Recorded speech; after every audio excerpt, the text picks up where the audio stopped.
السلام علیکم پیارے بچوں، آج ہم لوگ اردو قواعد پڑھیں گے۔ ٹھیک ہے، اردو قواعد میں آج ہم لوگ پڑھیں گے الف اور نون کی قسم۔ ٹھیک ہے، تو سب سے پہلے بات کرتے ہیں الف کی قسم کی۔ تو الف کی دو قسمیں ہیں، ایک ہے الف ممدودہ اور دوسرا ہے الف مکسورہ۔ ٹھیک ہے، الف ممدودہ اور دوسرا الف مکسورہ ہے۔ ٹھیک ہے، الف ممدودہ کسے کہتے ہیں؟ دیکھیے، جو الف دوسرے الف کے ساتھ مل کر پڑھا جائے، ٹھیک ہے، جو الف دوسرے الف کے ساتھ مل کر پڑھا جاتا ہے اسے کیا کہیں گے ہم لوگ؟ الف ممدودہ کہیں گے۔ جیسے کہ آرام، آداب، اس میں جو الف آ رہا ہے وہ دوسرے الف کے ساتھ ملا کر پڑھا جا رہا ہے نا، تو ایسے الف کو کہتے ہیں الف ممدودہ کہتے ہیں۔ اور ایک چیز یاد رکھنا ہے کہ الف ممدودہ پر یہ نشان دیا جاتا ہے، ٹھیک ہے، اور اس نشان کو کہا جاتا ہے مد۔ کیا کہتے ہیں اسے؟ مد کہتے ہیں۔ ٹھیک ہے، اب آتے ہیں الف مکسورہ پر۔ الف مکسورہ کسے کہتے ہیں؟ دیکھیں، جب الف دوسرے الف کے ساتھ نہ ملے تو اس الف کو کہتے ہیں الف مکسورہ۔ ٹھیک ہے، اس کو کیا کہا جاتا ہے؟ الف مکسورہ، یعنی جب الف دوسرے الف کے ساتھ مل کر نہیں پڑھا جاتا ہے یا نہیں ملتا ہے تو ایسے الف کو کیا کہا جاتا ہے؟ الف مکسورہ کہتے ہیں۔ ٹھیک ہے، جیسے کہ جاہل، امرود، ہے نا، تو یہ اس میں کوئی دوسرا الف نہیں آ رہا ہے، دوسرے الف کے ساتھ مل کر نہیں پڑھا جا رہا ہے، تو ایسے الف کو کہا جائے گا الف مکسورہ۔ ٹھیک ہے، اور اس میں ایک چیز یاد رکھنا ہے کہ الف مکسورہ پر کوئی نشان نہیں ہوتا ہے۔ ٹھیک ہے، الف مکسورہ پر کوئی نشان نہیں ہوتا ہے۔ اب آتے ہیں نون کی قسم پہ۔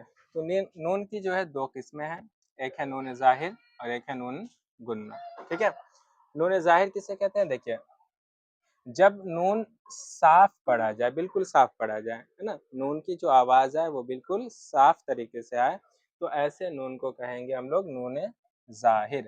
جیسے کہ آن، بان، شان، یہاں پہ جو نون آ رہا ہے تو اس نون کی آواز بالکل صاف آ رہی ہے، آن بولتے ہیں یا پھر بان بولتے ہیں یا شان بولتے ہیں، تو اس طرح کا جو نون آ رہا ہے جس کی آواز بالکل صاف آ رہی ہے، ایسے نون کو کہا جاتا ہے نون ظاہر۔ ٹھیک ہے، اس کے بعد ہے دوسری قسم ہے نون گنہ۔ نون گنہ کسے کہتے ہیں؟ دیکھیے، جب نون ناک سے پڑھا جائے، کہاں سے پڑھا جائے؟ ناک سے۔ ٹھیک ہے، تو ناک سے پڑھا جائے تو اس نون کو نون گنہ کہتے ہیں، جیسے کہ ماں، جاں، گونج وغیرہ۔ ٹھیک ہے، اس میں جو ماں میں جو نون یوز ہو رہا ہے وہ ناک سے آواز آ رہی ہے، اس کی، ہے نا، صاف آواز نہیں آ رہی ہے، تو ایسے نون کو کہتے ہیں نون گنہ۔ اور ایک چیز یاد رکھنا ہے کہ جب درمیان میں نون گنہ ہے، کہاں پر؟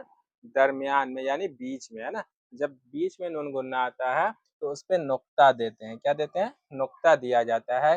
جیسے یہاں پہ اگزامپل دیے ہوئے گونج کا، گونج کا اگزامپل دیے ہوئے ہیں، تو گونج جو ہے اس میں دیکھیے یہاں پر نون آ رہا ہے نا، آواز اس کی ناک سے آتی ہے، نون کی آواز جو ہے یہاں پہ کس طرح سے آتی ہے؟ ناک سے، یعنی گونج جب بولتے ہیں تو اس کی آواز نون کی کہاں سے آتی ہے؟ ناک سے۔ چونکہ یہ نون جو ہے وہ درمیان میں آ رہا ہے اس لیے اس پہ نقطہ دیں گے۔ ٹھیک ہے، اس کو یاد رکھنا ہے کہ جب درمیان میں نون گنہ ہے تو اس پہ نقطہ ضرور دینا ہے۔ ٹھیک ہے، تو اس طرح سے ابھی ہم لوگ کیا پڑھے ہیں؟ الف کی قسمیں اور نون گنہ کی قسمیں۔ ٹھیک ہے، امید ہے آپ لوگوں کو سمجھ میں آ گیا ہوگا۔ Thank you so much.